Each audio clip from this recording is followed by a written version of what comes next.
You accuse me of calling you insane. But do you have the right to judge what is reasonable and what is not? I have fought the shadows you see out of the corner of your eye. I have seen the faces that laugh at you in your nightmares. I've felt the stinking breath from the maw of hell itself. I've heard the silent voices that make you shiver with terror. I've tread the realms between worlds where time and space do not exist.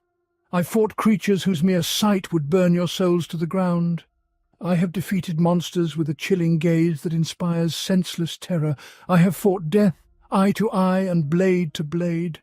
I have met the all-consuming gaze of insanity without hesitation. I did all this for you, to keep you safe, to protect future races of men. And yet you accuse me of madness, you whose sanity has never endured such an ordeal. Do you have the right to call me heretic and impious, if you have never heard the whispers of the dark gods in your ears? You are weak, vulnerable, humanly fragile creatures. I am strong, and yet you judge me. You judge me for my sins, you sinners with the blackest of hearts. Only a madman is strong enough to succeed. Only he who succeeds can judge what is reasonable and what is not. Imperium hovered on the brink of destruction. Humanity is surrounded on all sides by unrecognizable threats. Driven to the abyss by the craving for forbidden knowledge, it is one false step away from total extinction. Only the ever-vigilant Inquisition, whose steadfast agents block the paths of nightmares from distant stars and mindless traitors in the masses, protects the people from such a fate. Among the many branches of the Imperium's government, no organization is more powerful than the Inquisition. Its agents inspire fear and respect from those around them in equal measure. The Inquisitors are a cross between flesh and blood men and legendary heroes, unstoppable arbiters of fate who descend from the heavens to pronounce judgment on mutants, traitors, and heretics. Almost all citizens fear the icy gaze of the Emperor's servants and feel true terror in their presence. Every inhabitant, from the poorest hive scum beneath towering hive cities to the most affluent noble, is aware of tales of summary executions and purges, of the inquisitors of the Emperor's holy ordos, who possess the authority to condemn or absolve at their discretion. Anyone fortunate enough to survive an encounter with an inquisitor and live to tell the tale typically remains silent, out of fear of drawing the inquisitor's gaze once more. Agents of the throne are as varied in appearance and behavior as the countless enemies they face. Inquisitors range from young, fiery zealots to grey-haired veterans who have fought in the darkness for centuries. Some dress in ceremonial garb and display the symbols of their official position, while others give no indication that they belong to the Inquisition. As a rule, servants of terror carry all sorts of weapons and equipment, allowing them to deal with any foe if necessary. Some inquisitors use unseen equipment taken from defeated enemies, mysterious devices, firearms of outsiders, and blades possessed by demons. Inquisition operatives have little concern for moral issues and are completely unconcerned with the many laws and procedures of the Imperium, unless they are useful to the agent himself. If the Adeptus Terra is the Emperor's right hand, the Inquisitors are the left, as they oversee all governmental structures. In fact, the agents of the throne stand apart from the rest of humanity in almost every sense. According to ancient custom, they are formally subordinate to the Emperor himself and answer to no one but their equals. Moreover, each holder of the inquisitorial seal has the right to recruit for his own needs both lower-ranking singers and entire orders of Space Marines and Imperial Navy fleets. The Emperor's servants' only goal is survival, but not personal survival, as they realize better than anyone that any individual is insignificant on the scale of the galaxy. The Inquisition works to save nothing less than the entire human race. Its agents are characterized by a ruthless pragmatism, a pragmatism that is so unwavering and unwavering that even the faith of the most zealous adherents of the ecclesiarchy cannot match it. Every inquisitor is an absolutely infallible judge. To him or her, tradition is irrelevant. Decades of sinless existence count for nothing, and innocence means absolutely nothing. The servants of the throne only care about what is happening now. They're consumed with thinking about the consequences of seemingly unimportant actions. The Inquisitors are learned men, but they do not possess any stores of comprehensive information or conclusive knowledge. For even the most experienced agents of terror who have traveled the galaxy possess only a fraction of the Emperor's wisdom. Although there are thousands of seal holders scattered throughout the Imperium, there are so many dangers facing the human race that even 10 times the number of Inquisitors would not be able to defeat all the enemies or even achieve a brief respite for humanity. In the darkness, where the Emperor's light cannot reach, demons rage, waiting for the darkness to consume all things. Outsiders advance on the Imperium, destroying entire planets or luring their inhabitants to their side. Even many of the Overlord's subjects, willful, reckless, misguided and arrogant, are unknowingly bringing universal doom closer. Each of these threats must be dealt with by any means necessary, and only the Inquisitors are endowed with the foresight and sufficiently broad powers to do so. Where a planetary governor or warlord would see only a rebellion that needs to be quelled, a servant of the throne will recognize that rebellion is merely a symptom and discern the heresy behind it. The Inquisition has the connections and resources to combat Xenos conspiracies, official corruption, and even genetic abnormalities that thrive in the supposedly sinless capitulas of Adeptus Astartes. A sufficiently astute Inquisitor is able to recognize an impending threat, relying on data analysis or animal instinct, and cut out the tumor at an early stage either personally or with the scalpel of the Officio Assassinorum. Alas, all too often agents of the throne are forced to deal with a catastrophe that has already begun and can only be stopped by the crushing blow of the Imperial Guard's hammer or the indescribable nightmare of Exterminatus. To fulfill his duty, the Inquisitor is willing to go as far as he can and use any means at his disposal. He knows that the destruction of one sinner can pay for billions of innocent lives if it helps end another threat forever. Most of Terra's servants grieve having to commit murder for the survival of humanity, mourn each death and continue to labor only because they understand. Their deeds have served a higher purpose. Other Inquisitors, on the other hand, have suffered emotional burnout and treat the victims as indifferently as pawns thrown off a game board. Yet acts of carnage are sometimes balanced by acts of mercy, for the agents of the throne believe in the possibility of redemption. Sometimes they decide that a citizen's virtue today outweighs his atrocities yesterday, but such reliefs of judgment are truly rare. Ordinary people think that the end does not always justify the means, but the owners of the inquisitorial seals see the fallacy of such judgments. In another era or reality, the agents of the Golden Throne might be viewed as monstrous as the adversaries they combat. However, such a perspective fails to grasp a grim reality. The Imperium of man does not have the luxury of compassion or moral idealism. Inquisitors, even if they do commit atrocities, are heroes, badly needed for their time. It should come as no surprise to anyone that the Inquisition's past is shrouded in mystery.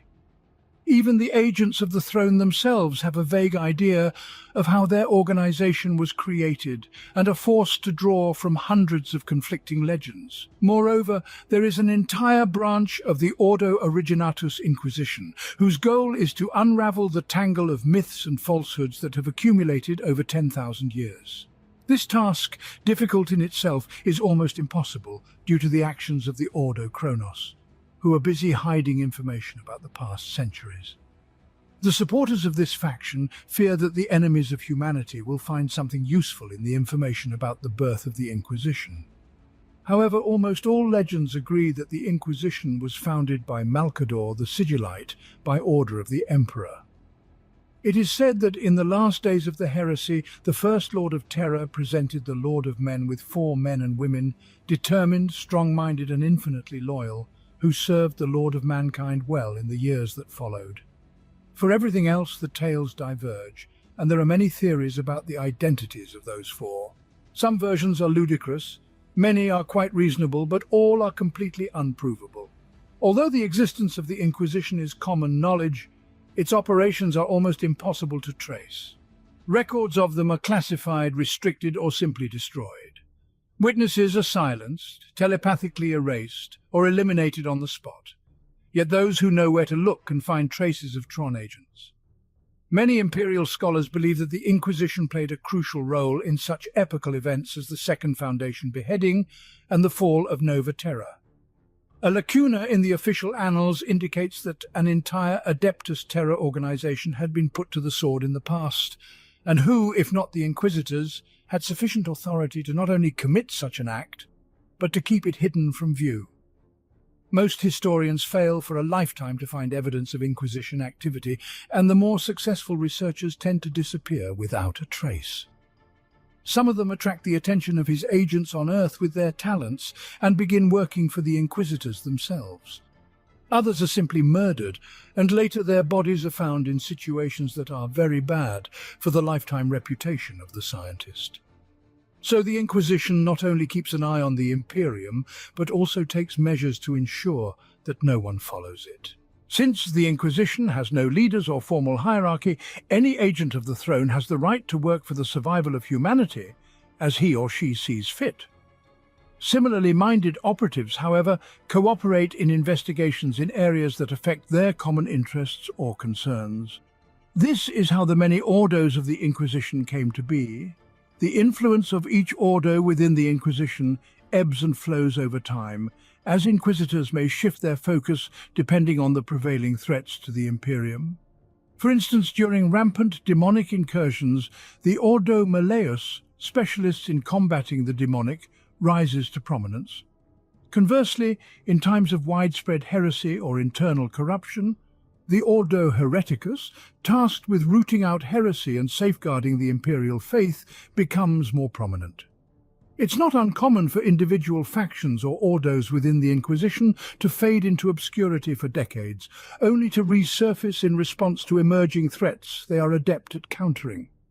However, due to the constant nature of certain threats, namely those posed by the warp, heresy, and alien species, the Ordos Malleus, Hereticus, and Xenos maintain the status of Ordos Majoris. Their vigil against these ever-present dangers is relentless and unending. In addition to these primary branches, the Inquisition comprises numerous Ordos Minoris, each dedicated to a specific, often more specialized or localized threat. Membership in an ordo does not imply absolute loyalty or a rigid hierarchical structure. Inquisitors, as agents of the throne, enjoy a great deal of autonomy and are free to engage in investigations beyond the scope of their own ordo. In fact, there is no strict division of responsibilities among the ordos, allowing inquisitors to pursue the threats they deem most pressing. This flexibility is crucial, as many within the Inquisition believe that attempting to rigidly categorize the myriad enemies of humanity is a flawed approach.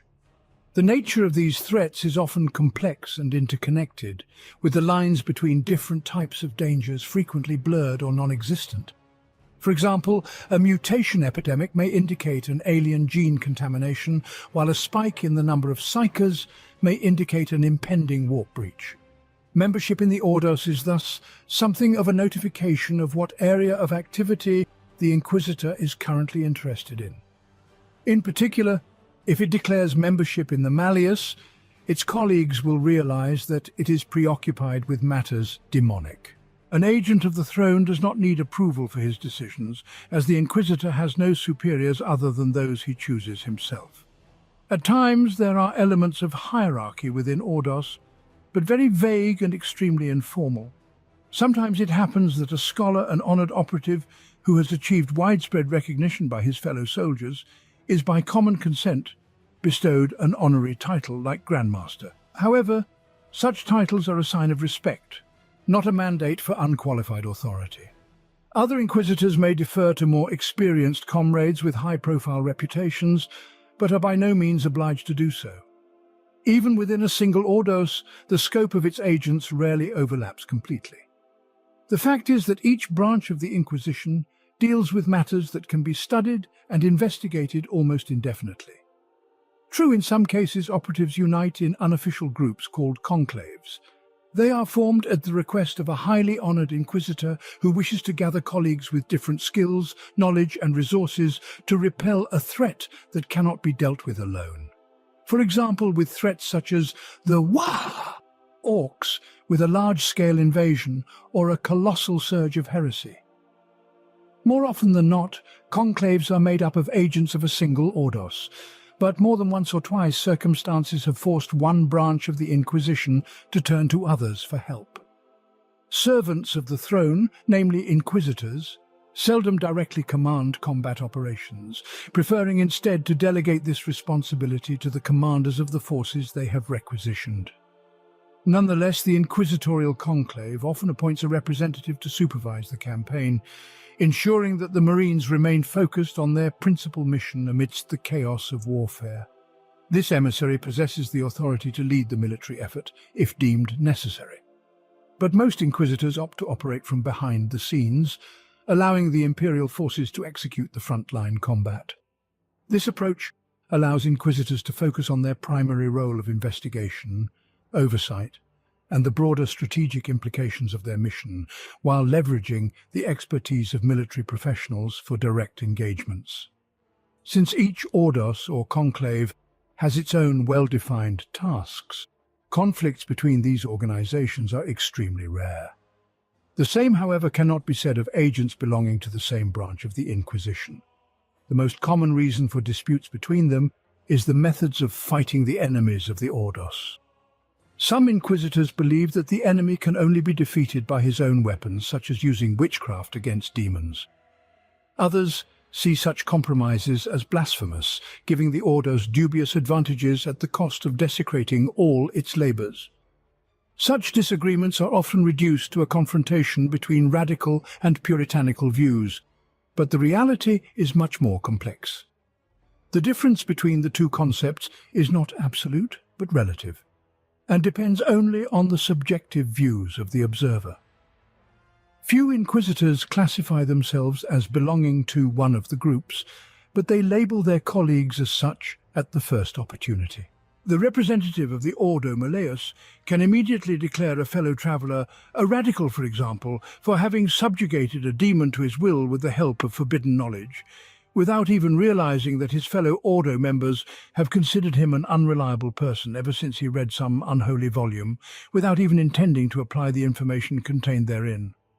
Some Ordo Xenos agents even find learning languages a dangerous endeavor at times, while others do not hesitate to hire outsiders for armed operations. In general, truth is a conditional thing for the Inquisition. It follows from the very nature of this organization that an inquisitor who suspects a colleague of unacceptable deviation from the path of truth cannot appeal to any higher judge. Occasionally, however, an accuser manages to gather enough evidence to require the right conclave to pass judgment on excommunicate traitores. Much more often, however, agents have to solve the problem on their own.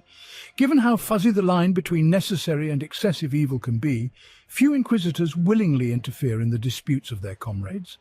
Any spat can cause a rift in the Inquisition, so feuding agents are best advised not to involve outsiders in their affairs.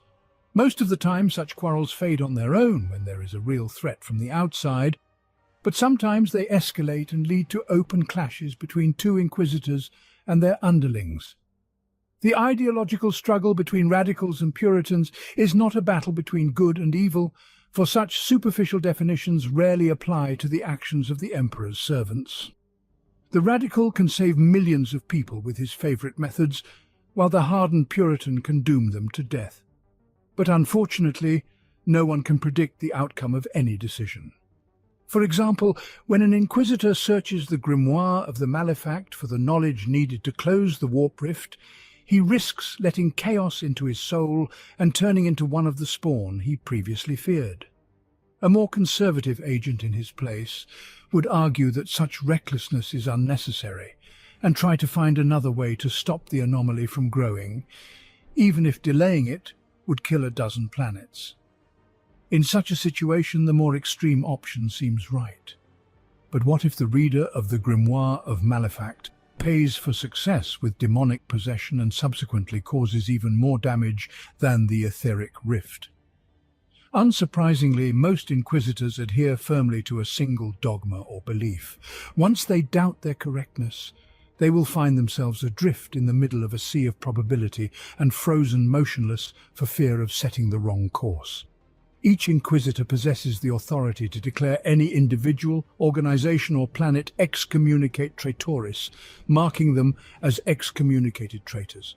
Those subjected to this decree are ostracized from the Imperium of Man, becoming targets for elimination by any servant of the Emperor or adept of the Imperium. Such declarations are often made during Inquisition conclaves, and in extraordinary cases even members of the Holy Ordos themselves can be subjected to this sentence. The power to declare excommunicate traitores is not wielded lightly. It is a principal instrument of the Inquisitors, showcasing one of the ways they safeguard the Imperium within the scope of their authority. The Ordo Malleus, known as Demon Hunters, are dedicated to combating the physical manifestations of chaos, demons. These Inquisitors vow to relentlessly pursue and eliminate such entities wherever they may emerge. The Ordo Malleus's ranks are filled with battle-hardened warriors, for demons cannot be repelled by espionage or subterfuge alone, but require the expertise of those skilled with sanctified weapons and the purifying fires of faith.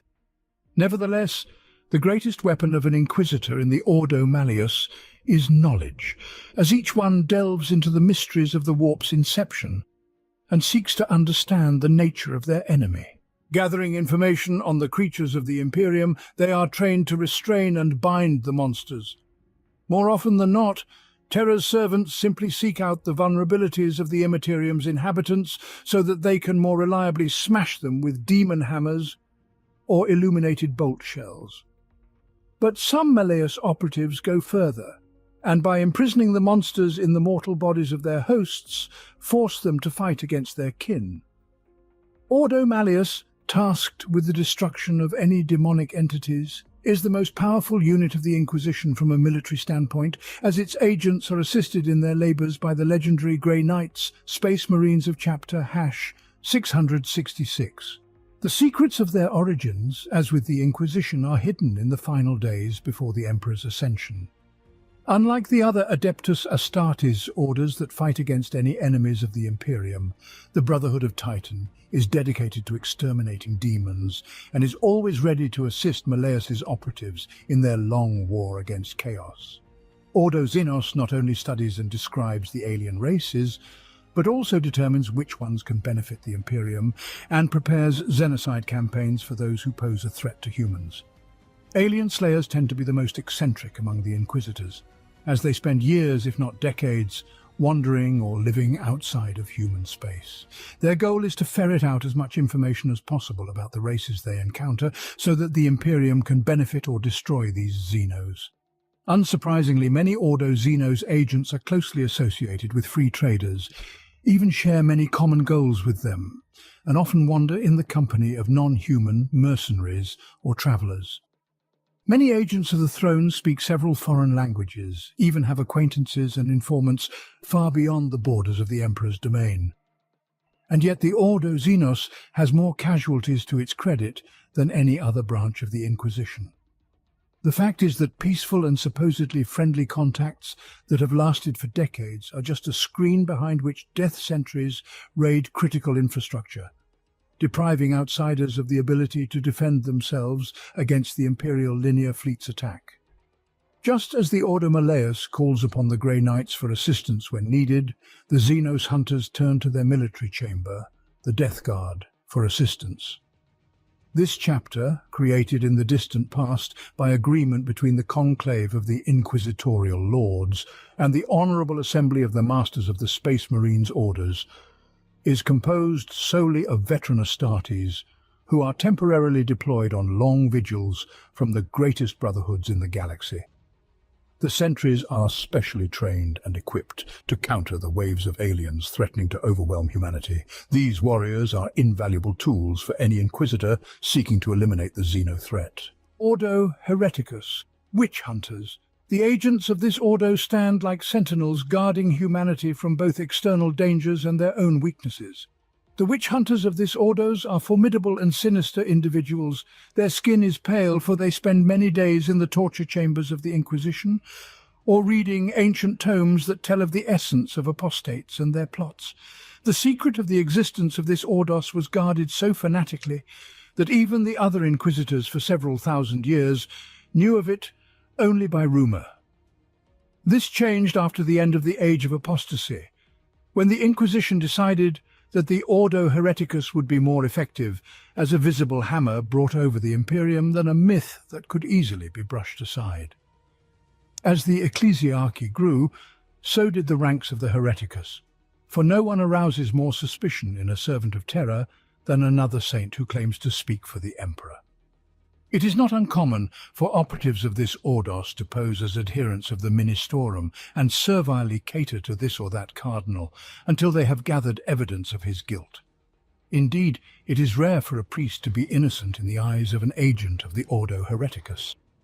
When an agent of the Ordo Hereticus appears, people feel equal parts awe and anxiety, for no one knows who the Inquisitor's gaze will fall upon or who will be suspected of sedition. Hereticus agents mostly watch over the ecclesiarchy, making sure it doesn't overstep its authority in the wars of faith, and the many cardinals of the Ministorum don't take too much power, but they keep a close eye on other imperial organizations as well.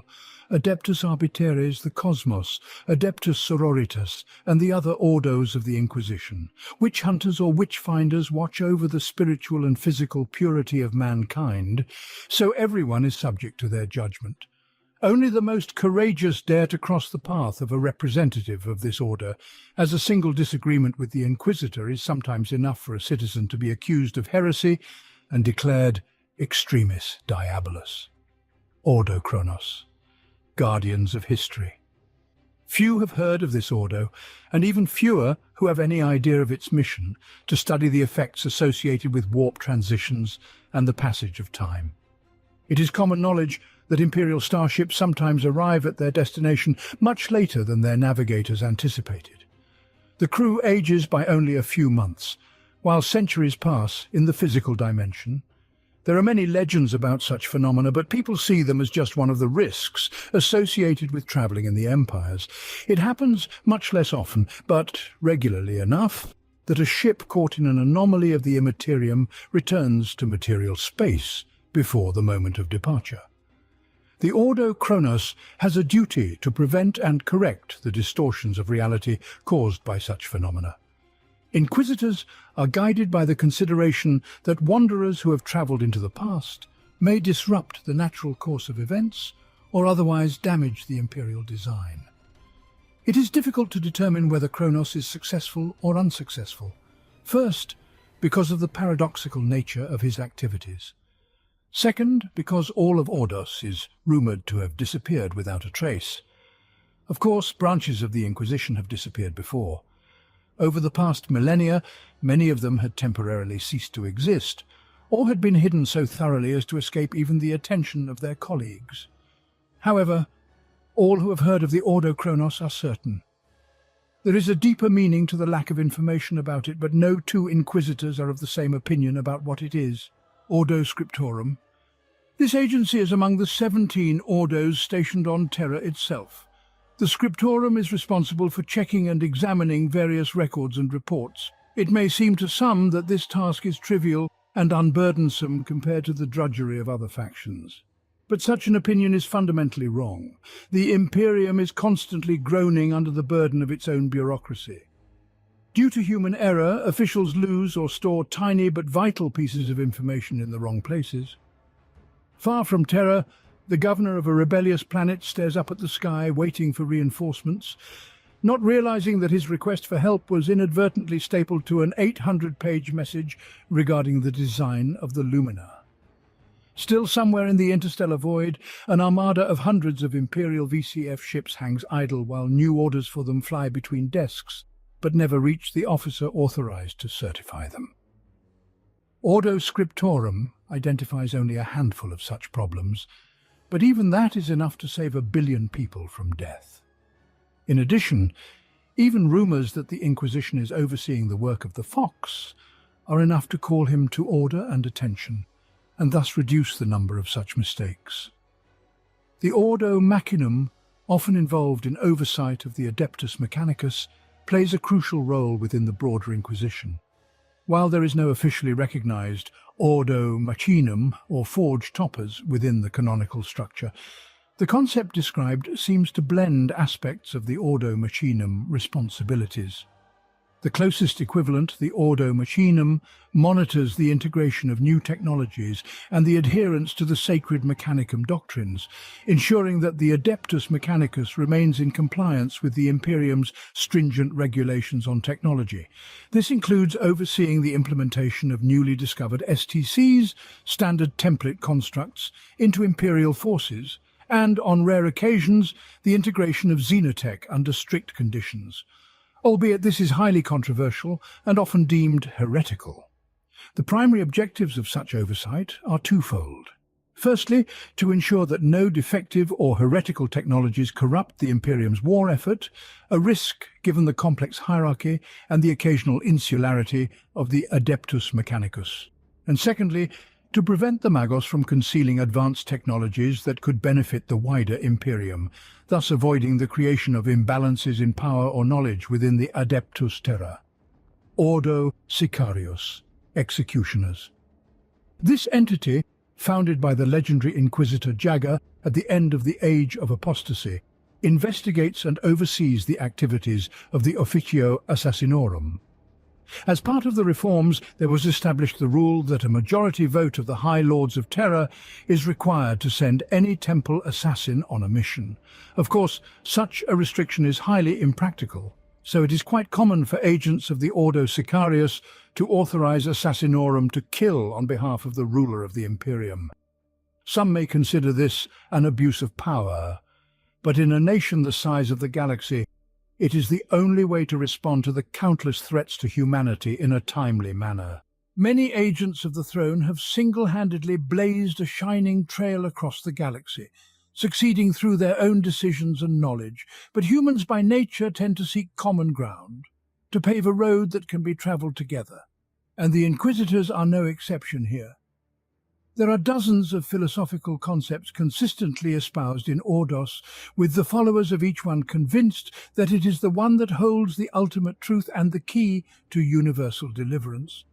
We are not talking here about doctrines, but theories, which the Inquisitors test by every means at their disposal. In choosing which of these ideas to follow, his servants on Terra are not guided by religious considerations, but consider all the available options and lean toward the one that suits them best. As the number of ordos changed over the years, so did the popularity of different ideologies rise and fall. Some of them flare up brightly, but go out immediately. Others have burned steadily for millennia. While the adherents of one or the other often behave like Imperial Creed fanatics, their opinions are based on sound reasoning and tested with scientific meticulousness. Inquisitors are exceptionally pragmatic people, and they would not waste time and energy on pipe dreams. It is not uncommon for these concepts to be so all-encompassing that they encompass several areas of the Inquisition's work at once, attracting similarly minded agents of multiple ordos. Such groups of Inquisitors are sometimes referred to as factions, which is incorrect, as they lack any structure. All adherents of a particular school of thought are equal among themselves, even if they use different methods to achieve a single goal. For example, a Terrian, someone who believes that the Emperor's soul is capable of transferring into a new flesh-and-blood body, may belong to the Xenos Ordo and seek out alien genotechnology to create a suitable organism. The demon hunter, in turn, will scrupulously study the Imperium, looking for a way to channel the spirit of the Lord of Men into the physical world, and the Inquisitor, Ordo Hereticus, will transmit the relevant results of his research to the archives of the Ecclesiarchy. It should be noted that for every agent of the throne loyal to a paradigm, there is a colleague who considers it radical bliss and longs to eradicate it. It should be remembered that the fundamental motto of the Inquisitors is "trust no one," and this applies to their associates as much, if not more, than to anyone else. Terrians. This movement originated in the Age of Apostasy, after the overthrow of Lord Van Dyer by Sebastian Thor. Some Inquisitors believe it is clear that the preacher was controlled from above, and the Emperor himself endowed him with some of his own power and grace. The Terrians are convinced that the Lord of Men treads among his people. Drained from the real world by the wounds inflicted by Thor, he must choose a new vessel to continue his labours. The flesh in which the Golden Throne sustains life is not the Emperor, for he wanders outward, and his divine will fills with power those chosen by him. But frail mortal men can only contain a fraction of the energy of the Lord of Mankind. Besides, wounds or decrepitude kill them sooner or later.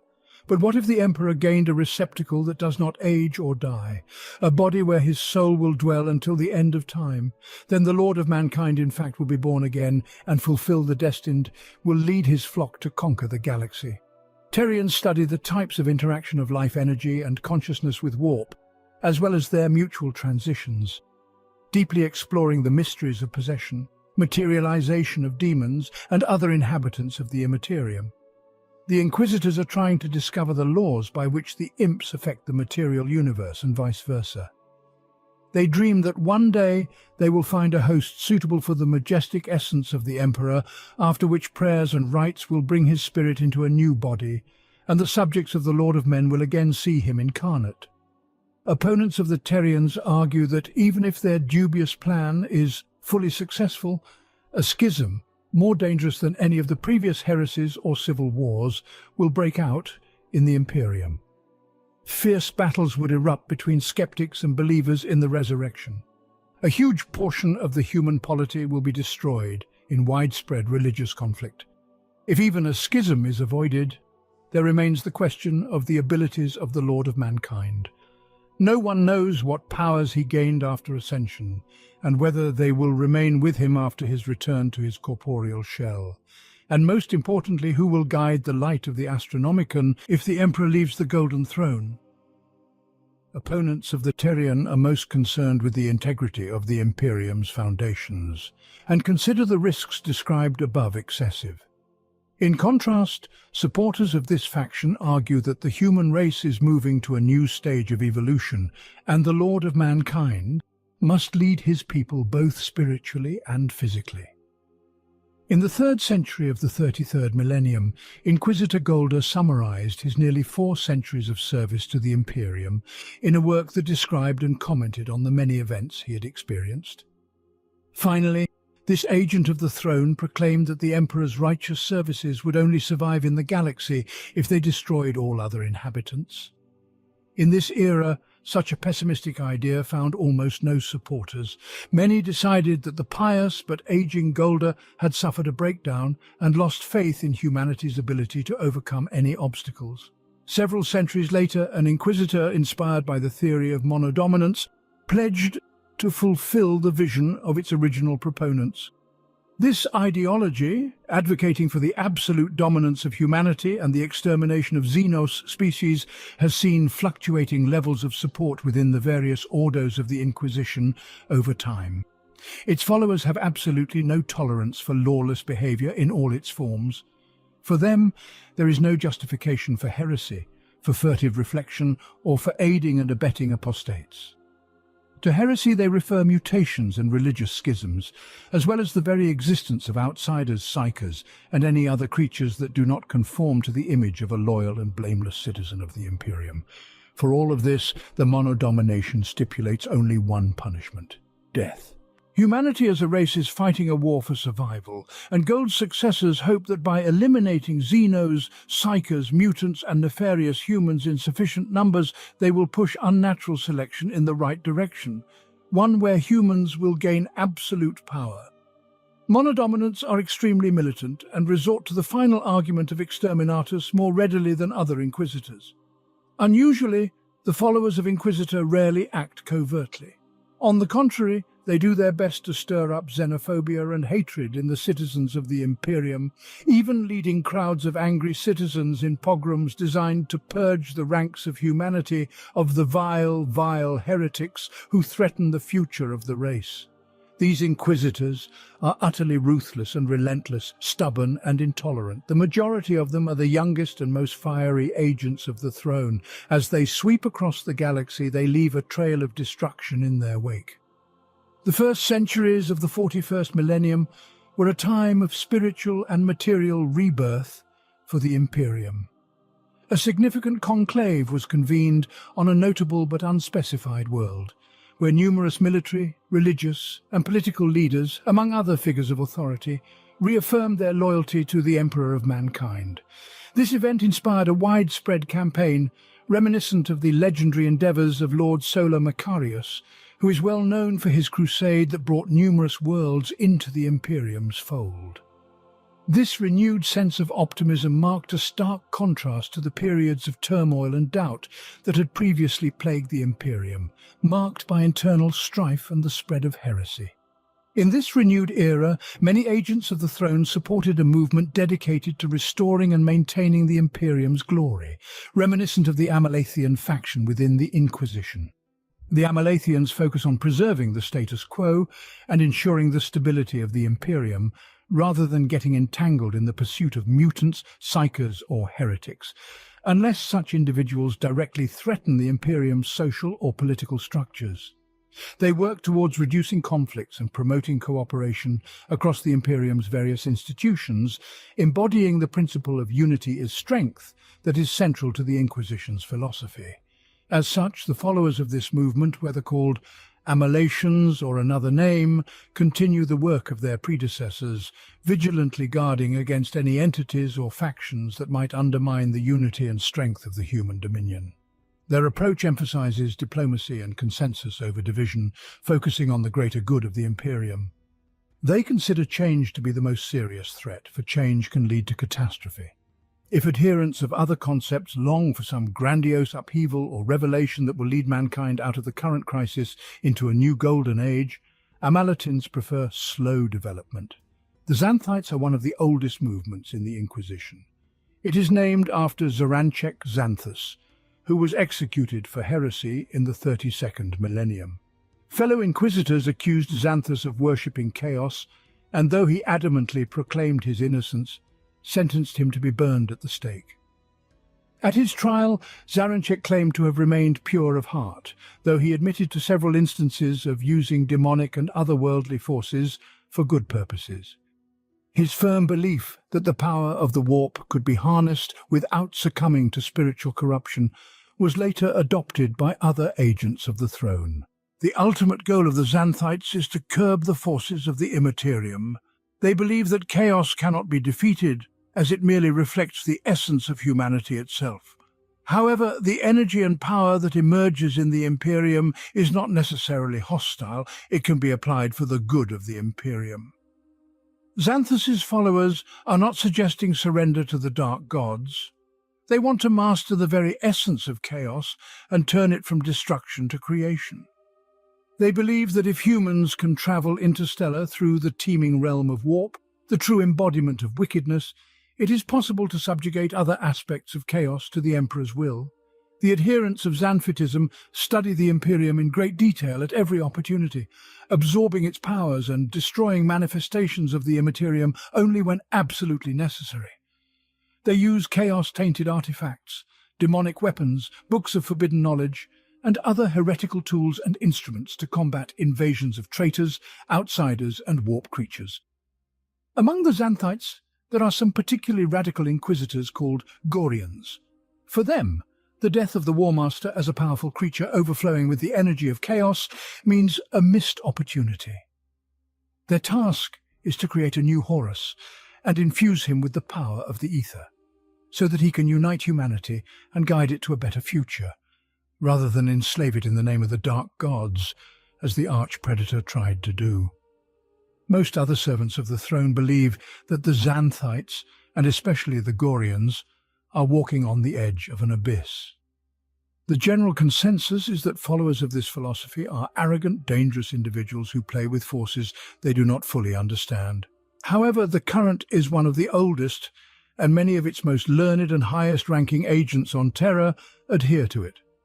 As such, only the brave or reckless inquisitors stand alone against the Xanthites. More often than not, as in the case of Zaranchik himself, a group of operatives work together against a particular radical in an effort to prove that he has fallen into heresy and bring him to a just verdict. As Xanthites and Gorians deal with demons and warp, Many of them joined the Ordo Malleus and quite often forged ties with chaos cults. These inquisitors have been known to form their own sects that attempt to unravel ancient mysteries as well as study arcane legends, lore and other accumulated knowledge. Recongregators. According to this philosophy, the Imperium has undergone decay and disintegration. It no longer fulfills the tasks assigned to it and exists in spite of the efforts of numerous power organizations, not because of them.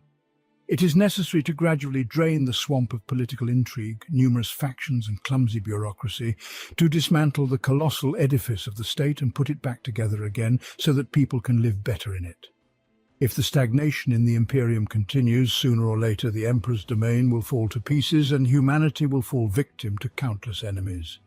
Recongregators try to destabilize the system from within, replacing corrupt and conservative leaders with more radical individuals ready for reform. However, most inquisitors are wary of too much upheaval and prefer not to tear down the old world to the ground, but to slowly change it according to their personal vision. Recongregationists most often serve in the Ordo Hereticus, where they seek out people useful to their plans. These agents of the throne often aid anti-imperial sects and cabals, and when possible even influence the views of some cults by planting their own philosophies. In order to achieve the desired reactions and changes, recongregators go to extraordinary lengths when necessary. As one can easily imagine, they often clash with the Almaty people because they hold completely opposite views. There are spats between followers of these movements when they try to deprive a particular official or organization of power. The largest war in human history, the Great Heresy, began with the viral bombardment of Istvan III by Primarch Horus. Although the result of that conflict was the death of entire planets and destruction unseen both before and since, individual inquisitors view the Lupercal Rebellion as one of the moments that shaped the future of the Imperium and the race of humans. After the Horus heresy, the Imperium undertook major reforms to prevent any similar future threats. This period saw the division of the Space Marine legions into smaller, more manageable chapters, a process known as the Second Founding. Additionally, the Imperial Army was split into two separate entities, the Astra Militarum and the Imperial Navy, ensuring no single commander held the power Horus once did. The Emperor's internment on the Golden Throne marked the beginning of his worship as the God Emperor, leading to the establishment of the Adeptus Ministorum, among other foundational changes that shaped the Imperium into its current form. Did not the heresy separate those loyal to Emperor Astartes from the traitors? Did not the age of apostasy lead to the elevation of Sebastian Thor and the transformation of the ecclesiarchy? Did not the glorious battles of the armies of Macarius shine the brightest torch in the dark times of the early 41st millennium? The Horus heresy indeed delineated the loyalist Astartes from the traitors, and the age of apostasy saw the rise of Sebastian Thor, significantly reforming the ecclesiarchy.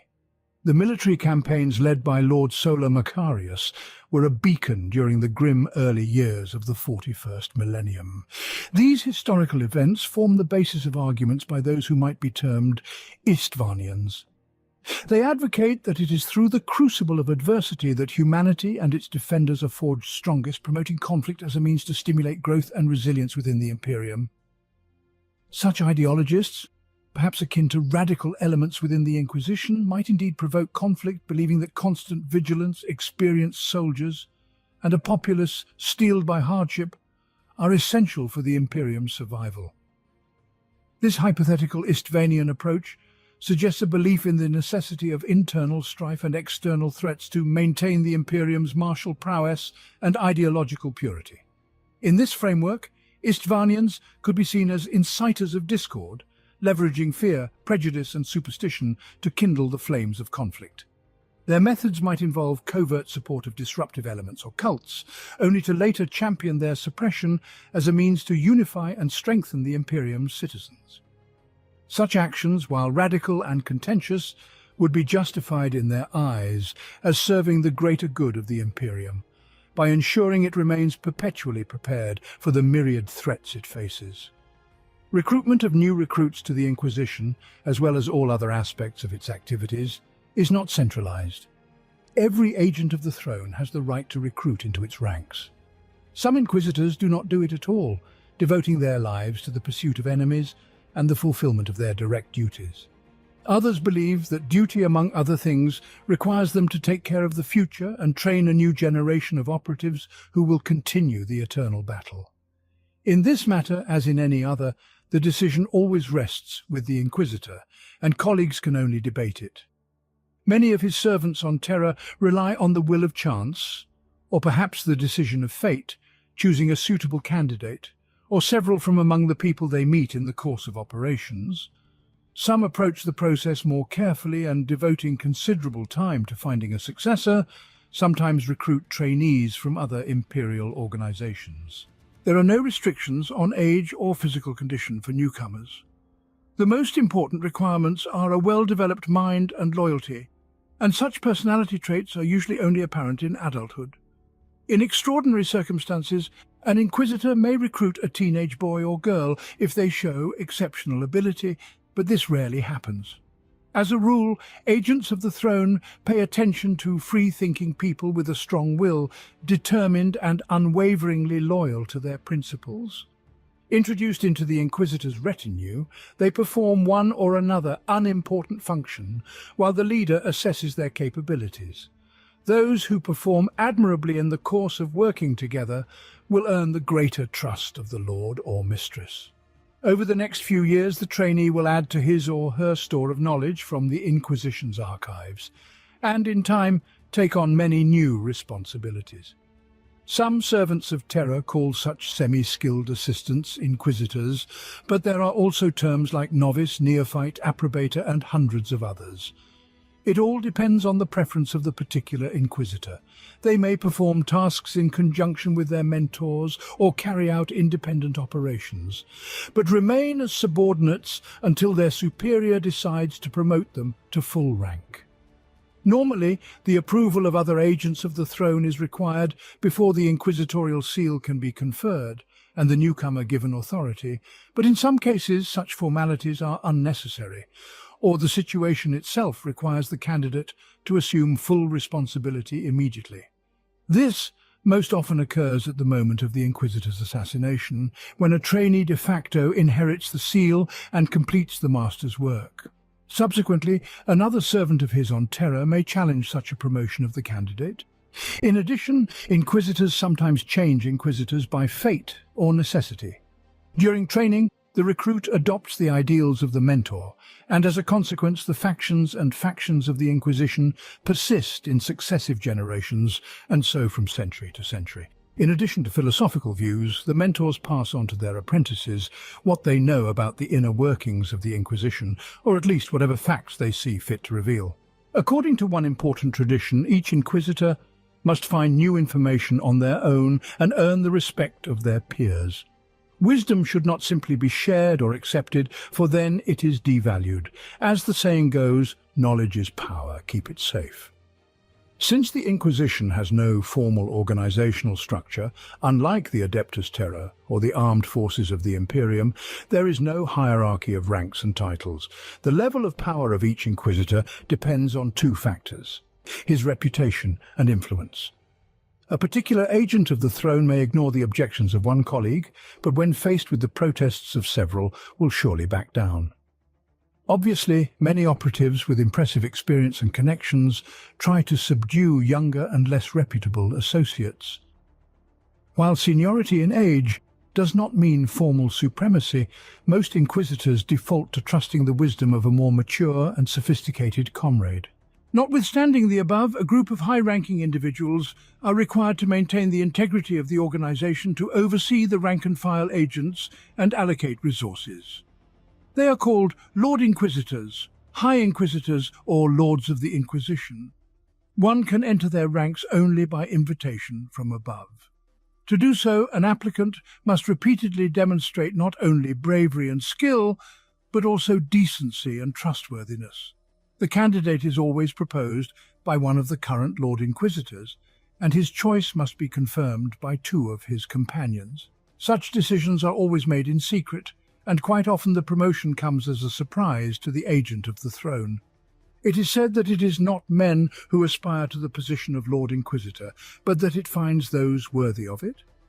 Quite often the procedure for elevation to the title is pure formality, for the word of any Lord Inquisitor is sacred to his colleagues.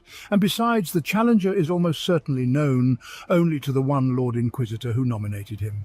In the event of anyone's dissent, however, a conclave is assembled, where the candidates usually, but not always, answer questions about their accomplishments and beliefs.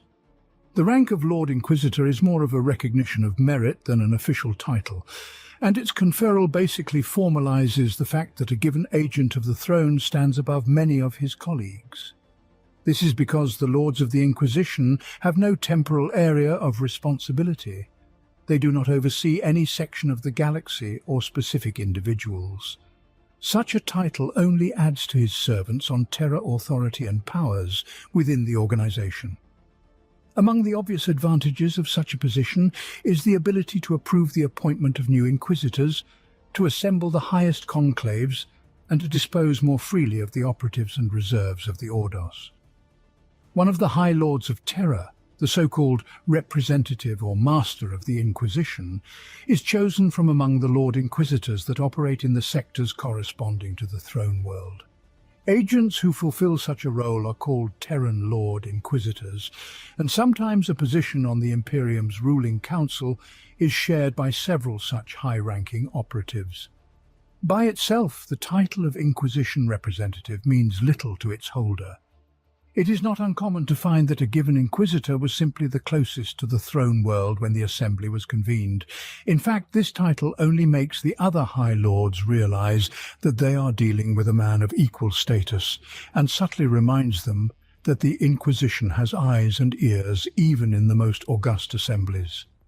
The personal appearance of a representative is always welcome, but his or her seat on the Senatorum Imperialis is often empty, and the vote is cast in absentia.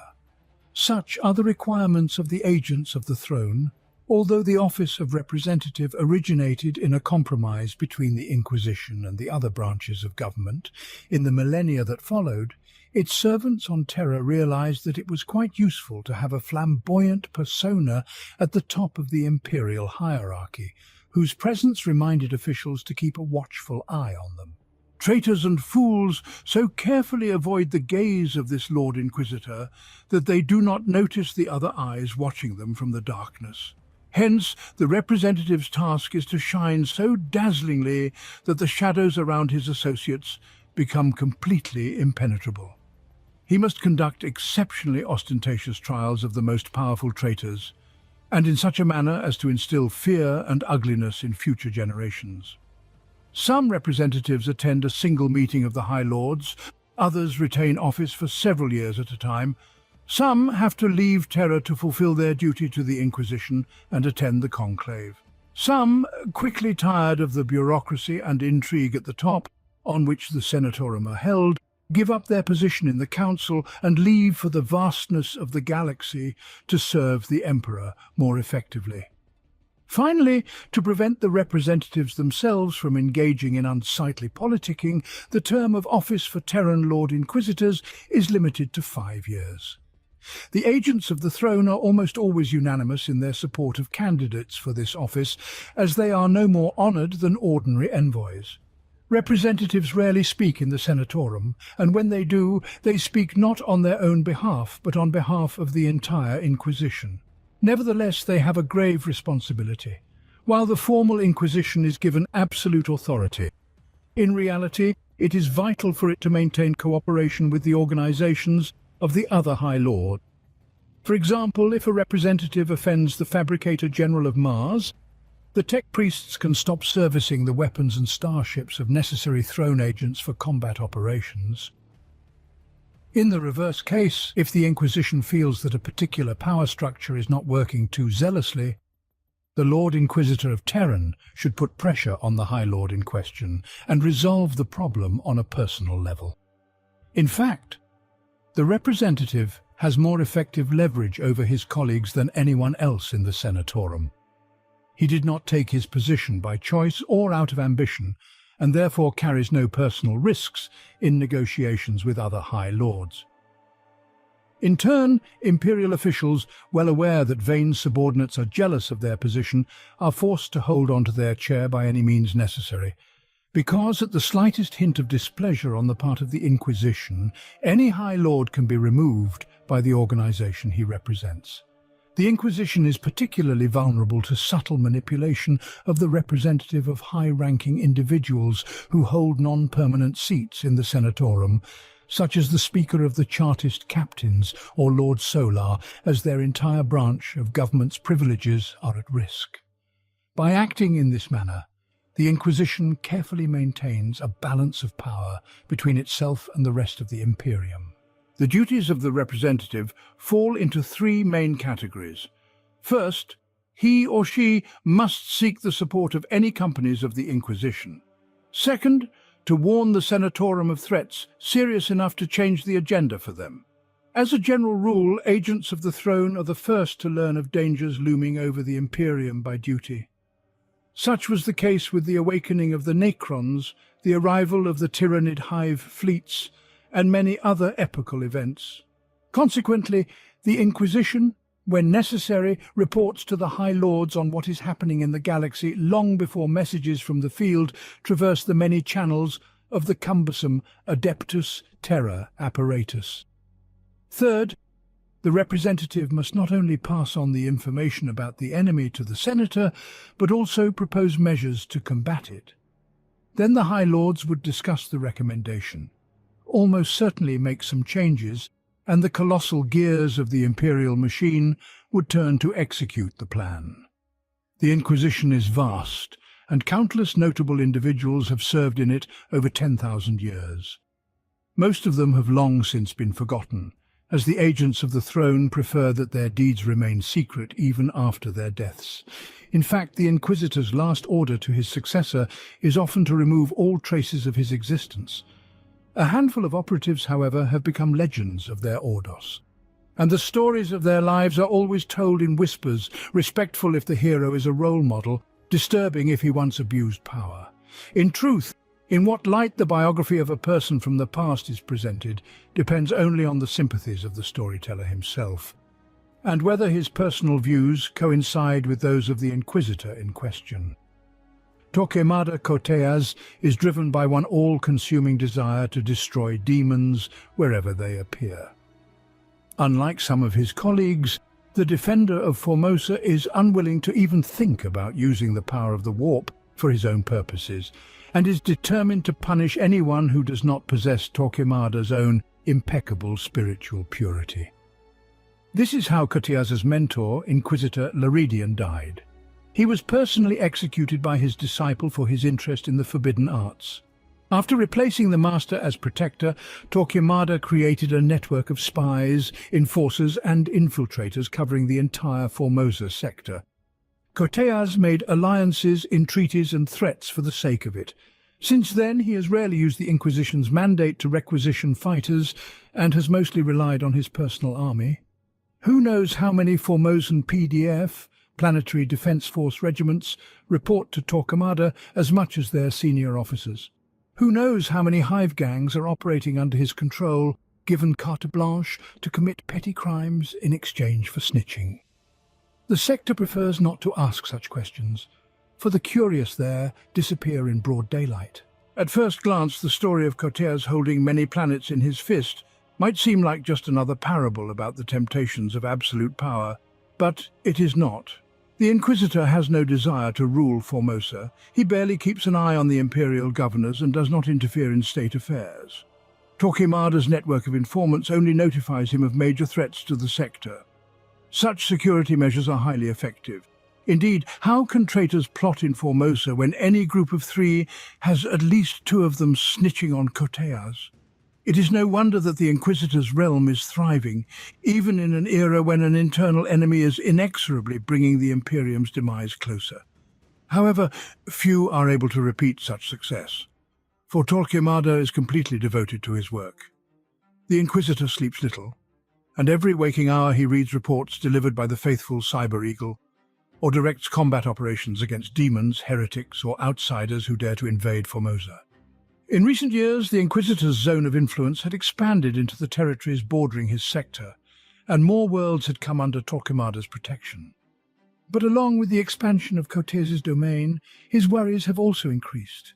The Inquisitor is an old man, and like all old men, he fears leaving his labours unfinished. Torquemada is looking for a successor to carry on his work, but none of his acolytes possess the necessary ardour or willpower. Consequently, Cortés has begun searching for scraps of knowledge about the forgotten science of cloning, the rejuvenating technologies of outsiders, and generally any way to extend their lives in any but one way. The Inquisitor realizes that the demons are capable of giving him what he is looking for. It is only necessary to summon one of them and subdue by means of appropriate rites.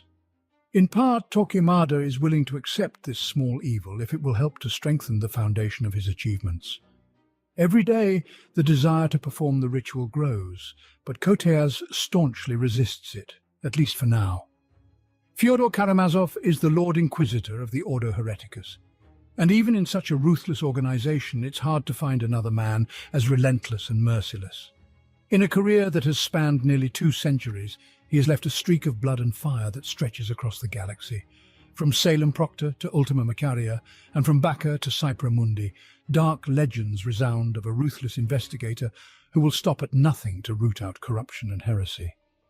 In his actions, Fyodor is guided above all by an unshakable conviction that humanity even now lives, according to a plan set in motion many thousands of years ago by the Emperor.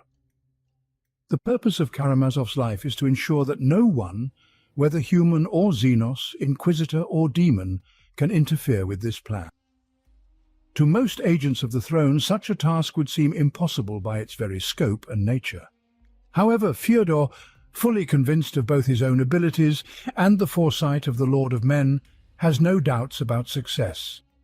In Karamazov's opinion, if the fate of the Imperium is inherent in the project of its Lord, then the actions of the Inquisitor are an integral part of the Emperor's plan, and therefore cannot be condemned. Many agents of the throne prefer to work under a veil of secrecy and only come out of the shadows when absolutely necessary, but Fyodor is definitely not one of them. In doing his duty, Fyodor either fights at the head of another crusading army or passes judgment on apostates. Karamazov's deeds are devoid of duplicity or guile. In the heart of the Inquisitor has long lived only a deep distrust of people. In all matters, Karamazov is insolent to the point of cavalierness because he believes that warnings to those who hope to stand in the way of humanity to its true destiny must be perfectly clear. Whether Fyodor is commanding a military campaign or rooting out Kramol, he invariably directs his underlings from the throne of justice of an ancient mobile chapel given to the Inquisitor after the Abraxan purges in the year 930 of the 41st millennium. This throne is not only heavily armed, but also quite formidable in appearance, which more than makes up for its master's less than imposing appearance. Of course, Karamazov has long used the pedometer in his trials for extra solemnity and pomp. People who are unceremoniously dragged to the foot of the throne, accused of heresy, treason or witchcraft, end up there for a variety of reasons. For Fyodor, there are no minor violations of sacred law. Even a tiny deviation from the prescribed protocols and procedures is an insult to the imperial design, for which there is a ruthless punishment. Leniency, mercy and leniency have no place in his court. Even innocence is no excuse. Karamazov cannot stand people who, being blameless, have been foolish enough to appear guilty of anything.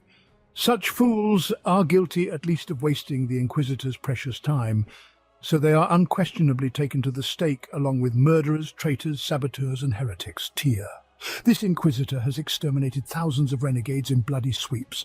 Tyr is suspicious of all psychers, even those sanctioned by the Inquisition, and so is eager to hunt down and destroy every witch, mutant and sorcerer in the galaxy, including psionics of alien races. It's okay if in doing so, it also has to eliminate those who try to protect such vile creatures. Tyr is perhaps one of the most active agents of the throne among those who protect the Inquisition from within. He ruthlessly hunts even his own colleagues if he believes them to be heretics. Krixos.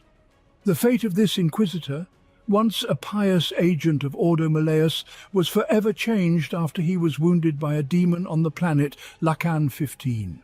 A piece of the monster's claw lodged itself in Kixos's heart, granting him a previously unknown connection to the warp. Soon the Agent of Throne began using the powers of the Immaterium for his own purposes. In the millennia of successful operations that followed, Kixos studied the occult sciences more deeply and utilized the spawn of chaos more often. He chained the demon Carnagar to his sword, stole the Malus Codicium from the library of Aphela on Zandrina Prime, and organized a vast network of underlings and puppets that spanned not only the Inquisition, but the entire Imperium. Although Kixos was probably on the road to damnation, he hoped to accomplish noble goals, above all to close the Eye of Terror by enhancing the energy output of Cadia's pylons. Alas, his methods of operation became more and more radical, so the Inquisitor found himself increasingly at odds with his fellow Puritans. He eventually met his death on Farnes Beta, dying in a duel with Inquisitor Gregor Eisenhorn. To this day, no one has attempted to replicate Quixos's experiments, so it's impossible to say whether he was a genius or a warp-stricken madman. Gregor Eisenhorn.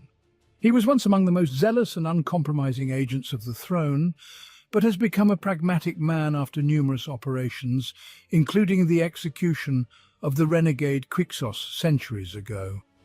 The Inquisitor has long been bound by a pact with a demonic entity named Charubael, and more recently has established contacts with all manner of mercenaries, bounty hunters, freebooters, and other adventurers.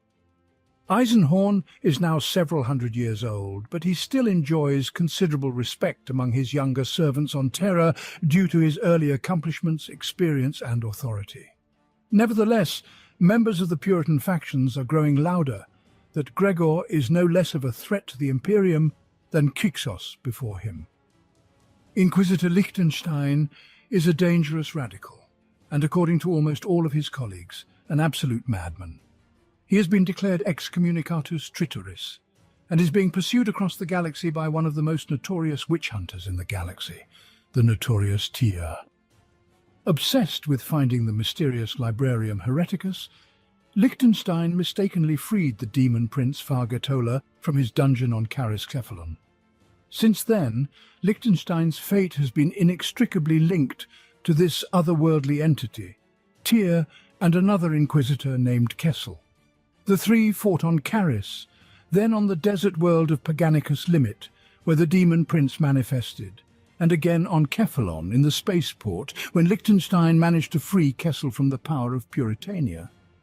In gratitude, Kessel successfully transported the Deliverer to Equinox, where the obsessive Inquisitor continued his relentless search for the true location of the Librarium Hereticus, but under the pseudonym Travianus Flaster.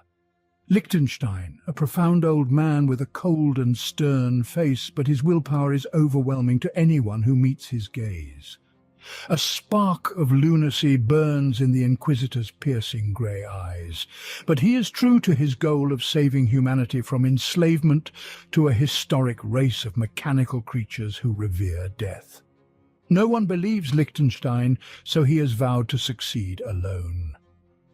The Agent of Throne knows that the Librarium Hereticus holds the key to a powerful weapon capable of crushing the ancient bloodthirsty machines. To get the artifact, the Inquisitor is willing to do anything, even enlist the help of Chaos, the sworn enemy of the robotic aliens. The mere mention of the Ordo Hereticus is enough to strike terror into the hearts of the citizens of the Imperium, both malevolent and virtuous. This organization is the largest of the three main Ordo Inquisition, and by consistently brutal methods, it eradicates and punishes heretics and traitors who lurk within the ranks of humanity. Katerina Greyfax is a relentless witch hunter, one of the finest servants of Ordos.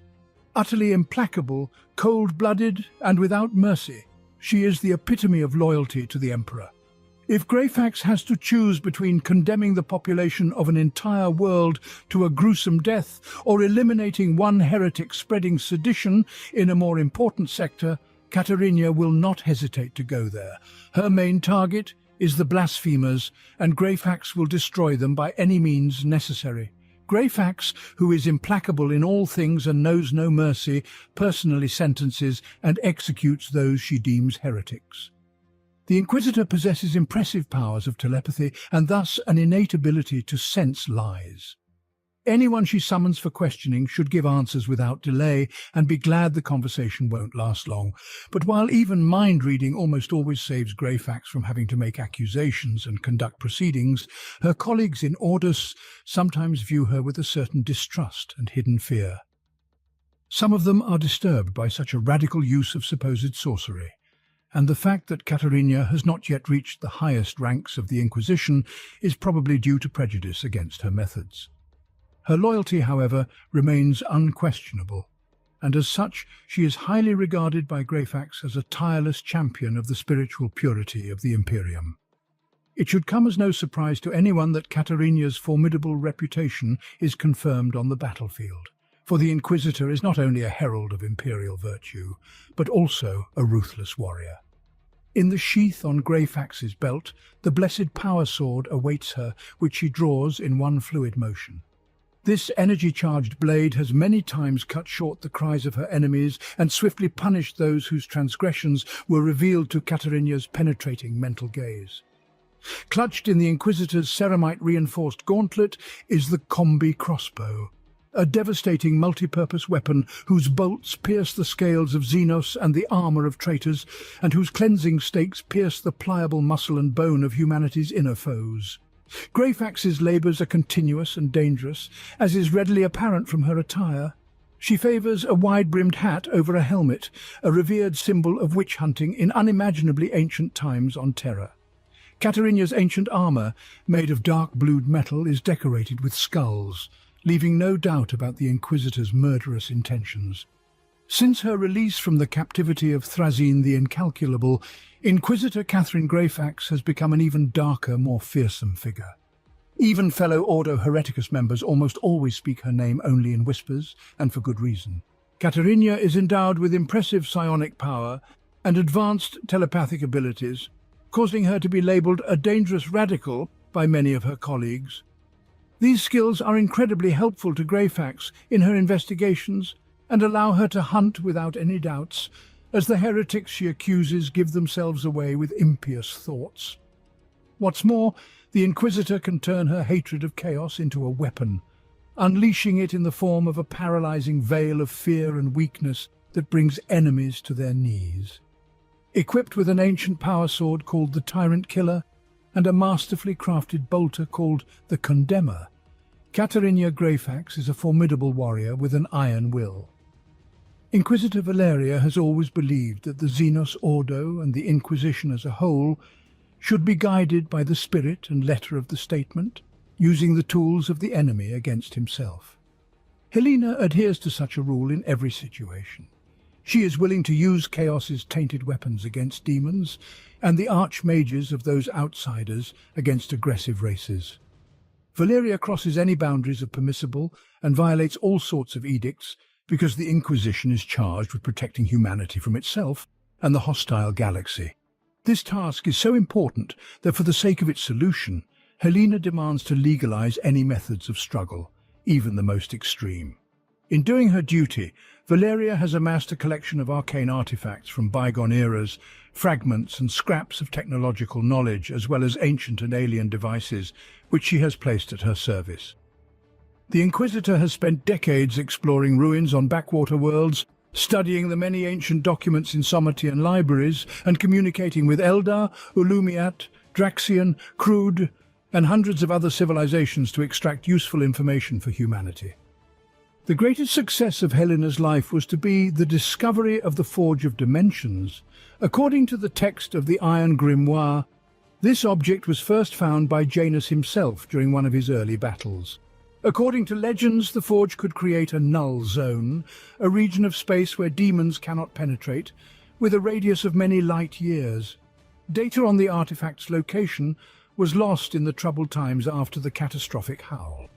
Therefore, when Valeria's informants reported to her that a Xena device matching the description of the Forge of Dimensions had been found in the world of Hive Kavlok, the Inquisitor immediately went there. Unfortunately, the excavation was delayed by an invasion from the Imperium, while the battle for the planet raged, and Helen's occupation was recognized by her Puritan foe, Emil Darkhammer.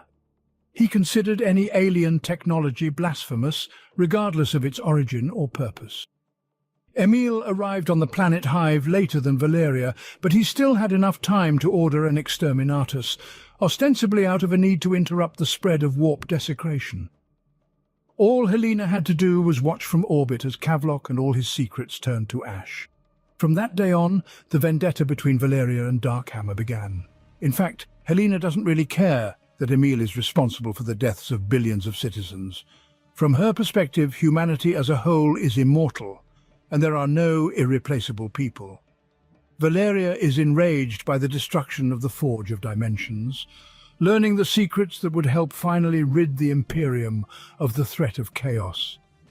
Declaring her opponent an excommunicated traitor, the Inquisitor began hunting for him throughout the Obscurus Segmentum, seeking retribution under the guise of justice. Other agents of the throne have not yet chosen sides in this conflict, as feuds of this nature erupt between the Inquisitors quite often, and outsiders are better off staying away for the sake of stability in the organization. The Grey Knights, based on their rights and duties, are also mostly neutral. However, if this confrontation does not end soon, the other factions will surely support Emil or Helena. In such a case, their vendetta will almost inevitably shake the Inquisition and ruin the work of several millennia. You say that the Emperor forbade such knowledge, but you twist his words. Rather, he enjoined us to perfect every means of saving humanity at our disposal. It is our duty to catalogue and utilize the wonders of the galaxy, not to hide like timid children behind scraps of dogma. You see wisdom principles. I see only empty messages written by a weak man trying to control what he does not understand. Inquisitor Valeria in an address to Inquisitor Darkhammer, shortly before the destruction of Kavlok. Emil Darkhammer. This Inquisitor firmly believes that humanity will only survive if it exterminates all other races in the galaxy. He does not tolerate any deviation from the laws of the Inquisition. When interpreting the Emperor's will, there is no gradation of grey for Emil, but only black and white, darkness and light. All agents of the throne are hard-hearted, otherwise they would not be able to protect people from threats external and internal. But Darkhammer, with his implacable views, surpasses most of his colleagues in ruthlessness. His philosophy is based on the fact that literally anything and everything can be sacrificed to save humanity. One way or another, the Imperium must be preserved at all costs, no matter how many individual citizens or entire worlds die in the process. Following such a concept, Emil made a lot of enemies, not only in the Inquisition, but also in the state of people itself. However, even high-ranking officials are afraid to cross agents of the throne or criticize them, so Darkhammer meets almost no opposition. True to his credo, Emil had ordered exterminatus more than 30 times. Sometimes he has destroyed planets to stop uncontrollable conflict, spiritual decay, or epidemics. But just as often, the Darkhammer's targets have been a handful of dissidents or outsiders, ancient artifacts or warp-damaged devices sought by his radical colleagues. Other Inquisitors have long had an ambivalent view of Emil's straightforward acts. Some see him as a beacon of righteousness in dark times, a spiritual heir to the great Golden Gerenimus, who initiated the philosophy of monodominance. Others claim that Darkhammer is only slightly less harmful than the demons of chaos. Emil refrained from exterminatus on only a few occasions, most famously the First War of Armageddon. Then, after a massive invasion of the Hive world by the otherworldly hordes of Angron, the Inquisitor limited himself to a program of mass executions and psionic brainwashing. No doubt Darkhammer did so with great reluctance, but by the time he arrived there were still space wolves on the planet, fighting long and desperately for Armageddon. Very few people, even those of the highest rank and position, dare to turn Fenris's warriors against themselves. Their presence was the only reason Emil did not completely destroy the Hive world. Darkhammer's recent act did piss off his counterpart to the point where the two Inquisitors declared each other excommunicatus traitoris. Showing excessive zeal, Emil destroyed the planet Kavlok along with its defenders and the dimension-forged Xeno device beneath the surface. After that, a full-scale vendetta broke out between him and Helena Valeria, making Darkhammer's job even harder due to the need for constant self-defense. So far, the conflict has not gone beyond direct clashes between inquisitorial combat teams, but given Emil's penchant for radical solutions, sooner or later his duel with Valeria will end in disaster. Fidus Kryptman, that agent of the throne who had been the first to recognize the dire threat of the Tyranids, was the aliens' most relentless enemy. Wherever another hive fleet crossed the galactic frontiers, Kryptman fought them with whatever methods he deemed necessary. When the living armada of Leviathan invaded the Imperium, the Inquisitor, obsessed with fighting the Xenos, nearly lost his mind. Firmly convinced that his goal of containing the Tyranids justified any means, Kryptman ordered the scorching or destruction of several dozen planets. He hoped to slow the onslaught of the voracious aliens by depriving them of the biomass they needed to feed themselves. In the end, the Inquisitor's plan worked. But ever since, the shadow of the trillions of people he condemned to death hangs over him. Soon after a campaign of mass exterminations, he was expelled from the ranks of the Inquisition and forced into hiding. Pursued, deprived of his former powers and resources, Kryptman nevertheless continues his personal war against the Tyranids. He is rumoured to have been the one who orchestrated Leviathan's conflict with the Orcs on Actarius, winning the Imperium several precious decades. Undoubtedly, the Inquisitor is preparing a new attempt to push back the outsiders. The only question is whether anyone will survive to see if it succeeds. Jenna Orechiel. The woman had served the Inquisition for many decades. First as an acolyte of the famous Dargast of Ordo Xenos, and then after her mentor's death as a full agent of the throne. Jenna inherited not only her master's position, his inquisitorial seal and followers, but also a mission of extreme importance. She was to prevent the second coming of the ancient star gods called Catan. Orechiel has a keen interest in other races and their technology, a fact that is strongly disliked by the other Inquisitors. The most conservative members of her order disapprove of Jenna's open use of Xenos weapons and devices, as well as hiring them as her retinue. Orechiel is rumoured to have occasional contact with the enigmatic Elder, and they supposedly even serve her.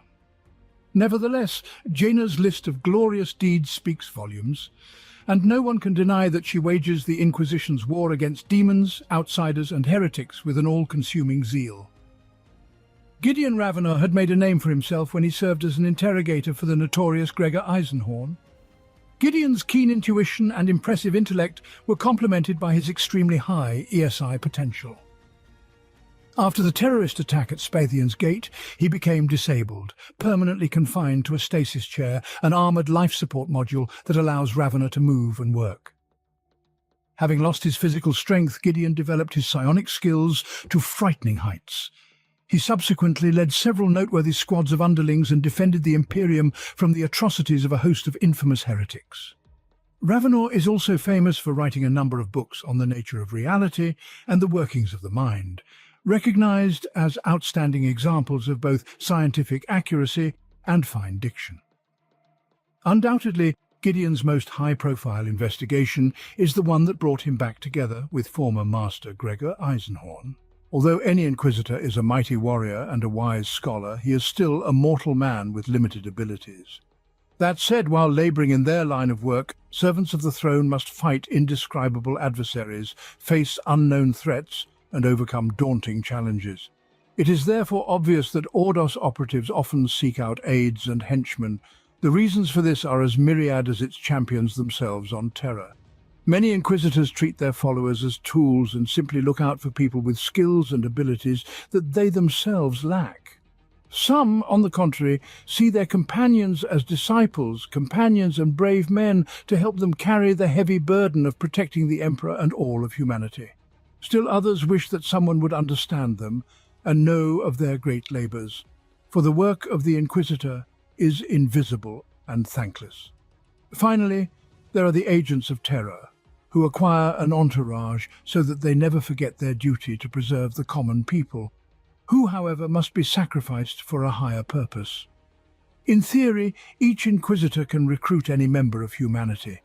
He has the right to command space marines and astro militarum soldiers, to call upon specially trained warriors like the Grey Knights and the Sisters of Battle for help.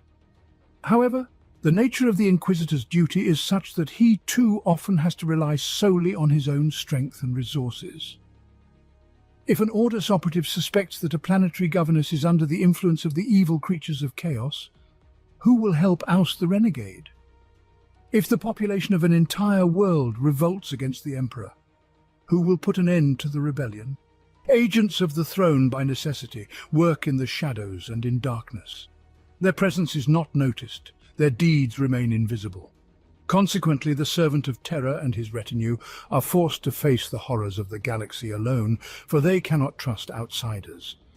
The fates of the Inquisitor and his assistants can intertwine in a multitude of situations.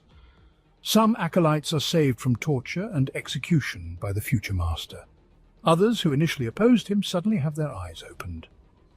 Seeing how saintly an agent of the throne performs his grim duty, these men make a wise decision and atone for their sin by serving their former enemy. Third Xenos mercenaries are attracted by generous wages, common goals, or promises of assistance in personal distress. A servant and its onteri is able to find a use for anyone. Even perfect outcasts of the state and society sometimes benefit the Inquisition. Sometimes the Inquisition itself finds or even creates such handmaidens, the most specialized and the most loyal, to help its operatives and agents. In some cases, the Inquisitor finds common ground with people whose goals or life aspirations coincide with his own and joins forces with them. In addition, if a servant of the throne prefers to act more openly, he is flattered by suppliants and sycophants who form an opulent court. Occasionally his appearance pleases the Inquisitors, but more often he is scorned. Finally, when an agent of terror takes over for a deceased comrade who did not have time to complete his great work, the supporters of his predecessor are sometimes taken over as well. As can be seen, the Inquisitors, their colleagues and assistants are entwined in veritable webs of destinies and destinies. When their paths cross for the first time, each reacts to the meeting in his own way, depending on his personal qualities and moral principles. Almost any Inquisitor acquires trusted warriors and bodyguards. Where he finds his cronies depends on the personality of the servant of the throne and the area of his labours. Some agents of the Ordos recruit only from the most illustrious organizations of the Adeptus Terra, Schola Progenium, Legions, Scitari, or the Ecclesiarchy's militant chambers, while others prefer people with lightning-fast reactions and animal instincts, such as bounty hunters, mutants of the Pedulia, or free colonists of the frontier. But no matter where acolytes come from, they must have exceptional stamina, determination, and loyalty to their lord, as they will be tasked with truly gruesome assignments and handling them flawlessly. This service is full of danger, but it is also the first mandatory test for those who wish to follow in the footsteps of their current lord, and some acolytes then become candidates for Inquisitor. Some of the most successful agents of the throne in the history of the Imperium have been known to come from the true bottom of society, but their fate was forever changed after they swore allegiance to their mentor. For every acolyte who rises to the dizzying heights of power, however, there are many nameless individuals who have died a brave death for the great cause of the Inquisition. Priests, always ready to lay their own lives on the altar of Imperium's victory, voluntarily step into the fire of battle, having neither durable armor nor technological weapons. However, the senior officers praised the Ministorum clerics not at all for their combat skills, but for the striking effect of their companions. The fiery eloquence of the clerics, as well as the warlike psalms they spew out, keep fighters from fleeing in the face of a much stronger opponent, or drive the congregation into a state of religious frenzy in which people miraculously ignore mortal wounds and fight with a fervour akin to madness.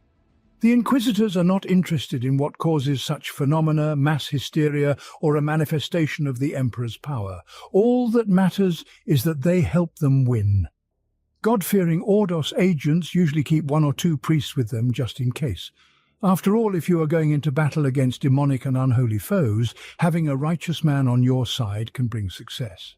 However, some inquisitors of radical inclinations recruit priests into their retinue with darker aims. After all, dubious matters are better dealt with under a veil of ostentatious piety, and some shepherds have special preaching.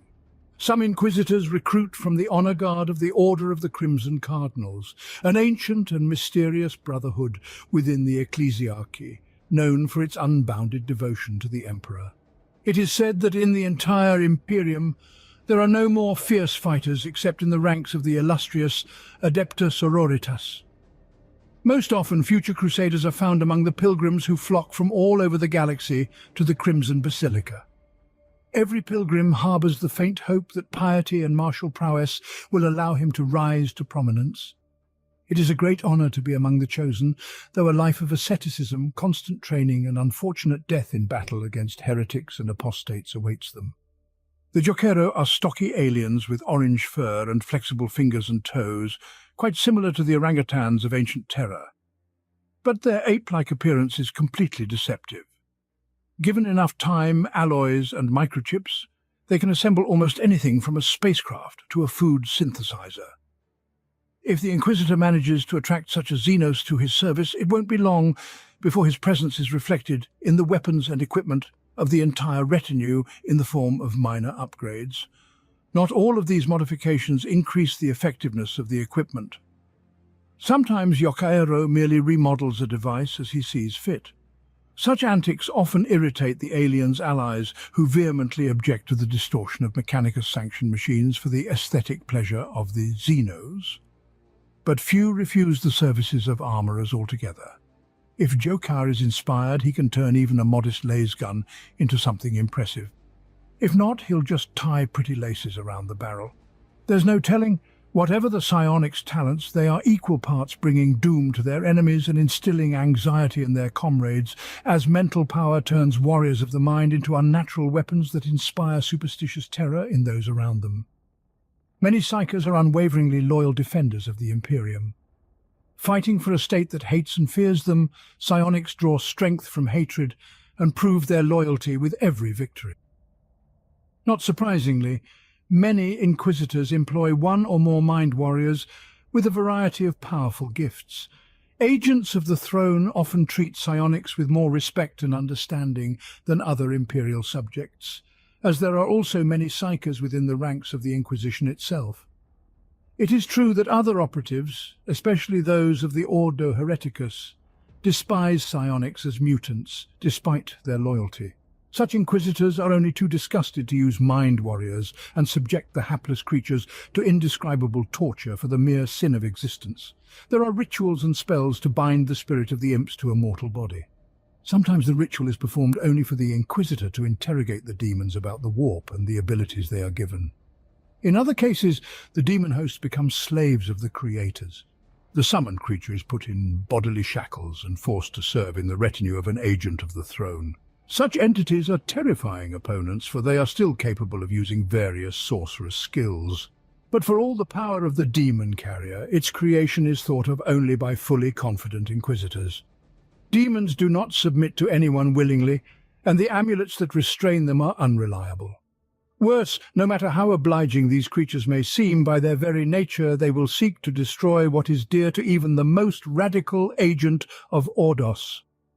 An otherworldly monster that has broken free from its shackles will take great pleasure in taking revenge on those unfortunate enough to be near it, including, of course, the Inquisitor who tried to shackle him.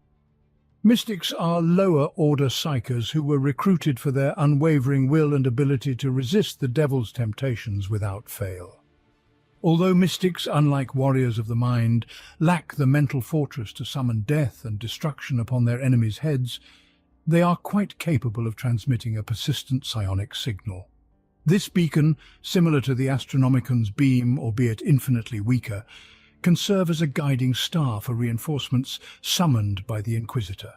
In fact, many Terra agents employ entire choruses of mystics on the backwater planets of the Imperium to better coordinate the execution of their plans and send reserves to the front line. As such, These psychers are vital to many of the Inquisition's schemes, as being a couple minutes late can sometimes decide the fate of an entire sector. Archoflagellation is the punishment awaiting those who are declared guilty of transgressions against the Emperor. It is considered far more cruel than the death penalty. Such criminals are subjected to mental processing and multiple operations. Injectors of chemical stimulants are implanted into their bodies, along with an assortment of deadly chains, blades and whips made of adamantium. A pacifying helmet is used to control the archoflagellant, which transmits soothing hymns and images of saints directly to the brain. Once the device is deactivated, the heretic's body is flooded with combat drugs, substances that speed up perception, fuel rage, and dull the pain of wounds.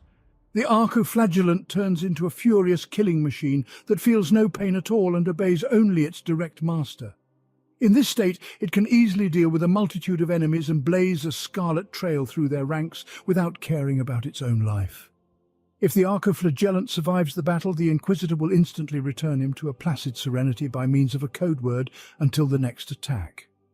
Death cults can be found on many imperial worlds, and their ranks are open to swordsmen and noble swordsmen alike. The only thing required of a candidate is exceptional skill with a blade and fanatical devotion to the doctrines of the Brotherhood until their last breath. While many such sects are founded by the forces of chaos and serve only the blood god Khorne, there are also organizations devoted to the Imperial Stealer. Their adherents dedicate every life taken to the Lord of Men, as if paying the blood debt of all mankind to him, bit by bit. For many assassins, it all comes down to swordsmanship. Every little detail has a special meaning if the soul of an enemy is to be sacrificed to the Emperor. It's no wonder that many Inquisitors prioritize death cultists over any other candidate for their retinue. Very few creatures of the galaxy are capable of defeating such fighters in fierce hand-to-hand combat. Many Inquisitors find servitors hardy by nature, unwaveringly loyal, and nearly impervious to demonic temptation to be ideal assistants. Agents of the throne not only store all their reports and records in the servitors' secure cybernetic minds, but also install formidable weapons in their bodies. Unfortunately, these declassified human machines have weaknesses. They lack imagination and initiative, and their thinking is limited to the soulless logic of zeros and ones.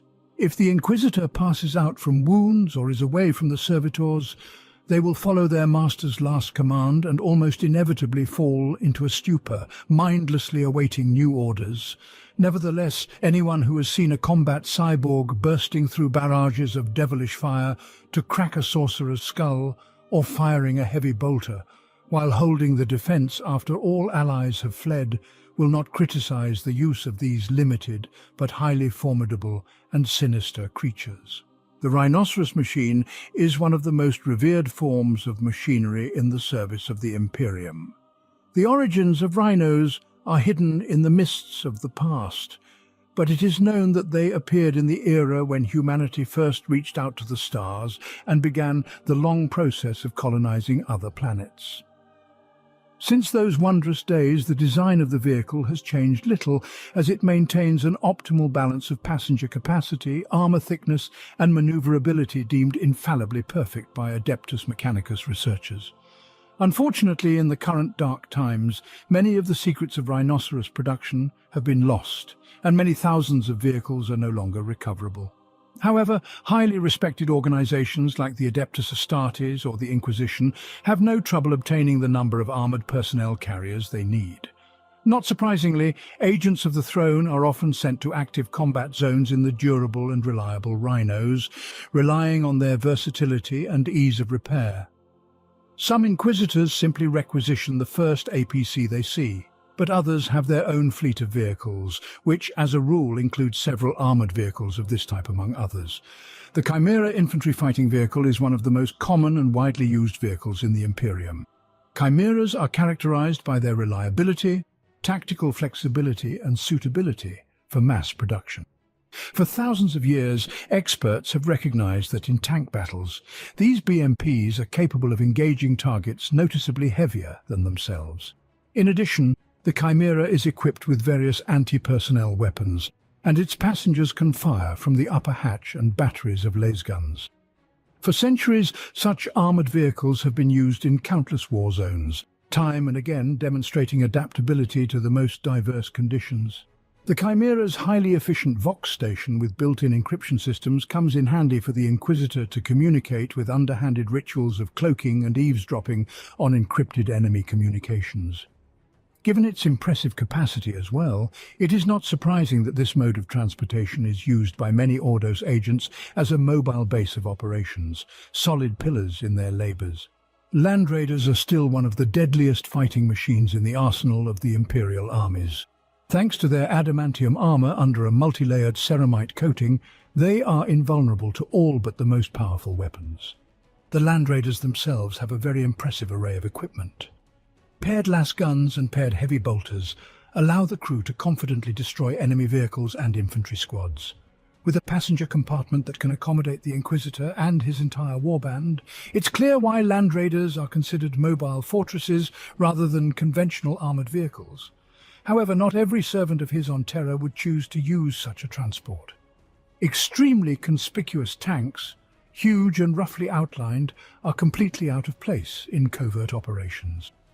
Land Raiders, on the other hand, are ideal for the more militant Inquisitors, especially Malleus operatives, who often fight hordes of demonic monsters. Even a single armoured vehicle dropping a Tron agent and his entourage into the thick of battle and backing them up with devastating fire can help the Inquisition interrupt the summoning ritual and thus spare the planet from being overrun by the Chaos Warrior. The Crusader Land Raider is ideal for breaking through defences. Breaking through enemy fortifications, it lands an Inquisitor with a combat squad in the heart of the enemy army. Instead of lasguns, each Crusader is armed with hurricane bolters, whose fire sweeps away entire crowds of heretics, cultists and mutants. In addition, this tank has an enlarged passenger compartment that can accommodate even the most numerous or unusual retinue of an agent of the throne. No battle is harder than advancing through the treacherously narrow, debris-filled streets of a ruined city or the passageways of a collapsed temple. With enemies prowling in every shadow, the surest way to clear out a nest of toothless heretics is to scorch it with fire. It is for such battles that the Redeemer Land Raiders were created. They are equipped with giant guns that throw jets of blazing promethium into the thicket of enemies. The zealous Inquisitors of the Ordo Hereticus especially appreciate this method of destroying enemies.